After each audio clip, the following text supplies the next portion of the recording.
We've been together for years. He's the best person I've ever met. We met in college and have been together since. We love each other, but he's been weirdly protective of his food. He tried a new food a few weeks ago and he's been cooking it frequently but refused to share. Last week, I walked into the house and was struck by a wonderful smell. Simmering meat on the stove. I kissed him and grabbed a fork, ready to try out a piece of what must have been ground beef. He slapped my hand away. It was light, no bruising. You wouldn't like it, he mumbled and pointed to a plate of cooked food on the counter. That's for you. When we both sat down, he devoured his meal in seconds. He moaned as he shoved spoonfuls into his mouth. His eyes were closed in pleasure. I was half done my food when he was done. He seemed too happy. Edibles? I asked. He laughed and shook his head. I'm just happy with the recipe, he said. Share next time, I said in a joking tone. His face became serious for a few seconds. Maybe next time, he smiled. It was fine. It was rude not to share his amazing recipe, but it was fine. Then it happened again. This time I insisted. I said something like, "Why can't I just try?" His giant frame was hunched over the stove and didn't turn to me. He brushed me off by saying it has too much garlic or something. I rolled my eyes and left. I didn't want to fight with him. I ate dinner out with friends that night.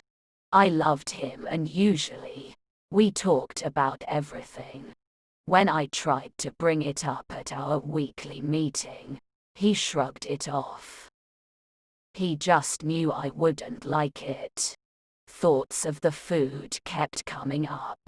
I was getting anxious. Even at night, I was waking up nervous. He never kept secrets. Was he sick? One night I rolled over and he wasn't there. I stumbled out of bed and down the stairs. He wasn't in the living room or kitchen. I snuck down the stairs to the basement, his safe space. He was there, on the other side of the room. I noticed headphones in his head. He sang a little as he ate something. Per usual, he was moaning in satisfaction. As I watched, I realized the whole basement smelled weird, like iron or something.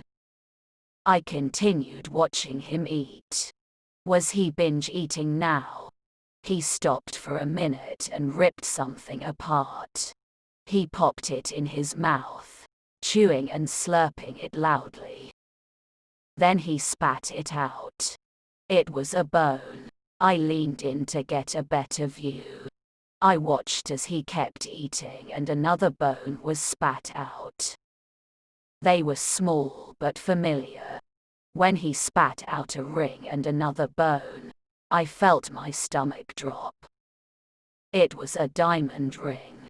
A wedding ring, meaning the pile of tiny bones that looked familiar was all finger bones. I blacked out partially and found myself pretending to sleep in bed when he came back. He didn't smell like blood. He must have showered. The fog around my brain stayed until the next morning. I smiled and talked and acted like a good girlfriend. As I showered, I smelled the familiar smell of his new favorite meal. I cried in the shower for a bit and wet my hair to cover it up. "Are you hungry?" he asked.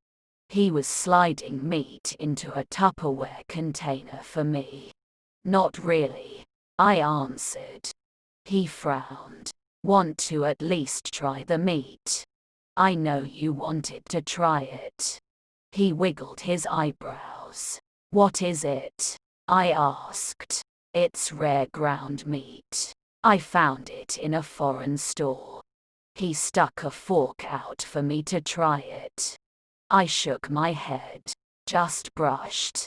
I ran upstairs barely holding it together. I don't remember leaving the house. My walk to my desk at work felt so long. People in the office were buzzing about something which was strange since my town was usually dead and boring. Did you hear? A coworker asked. What? They found a girl's body in the landfill. Someone cut off the fat in her thighs like she was a pig. I locked myself in the bathroom for the rest of the day.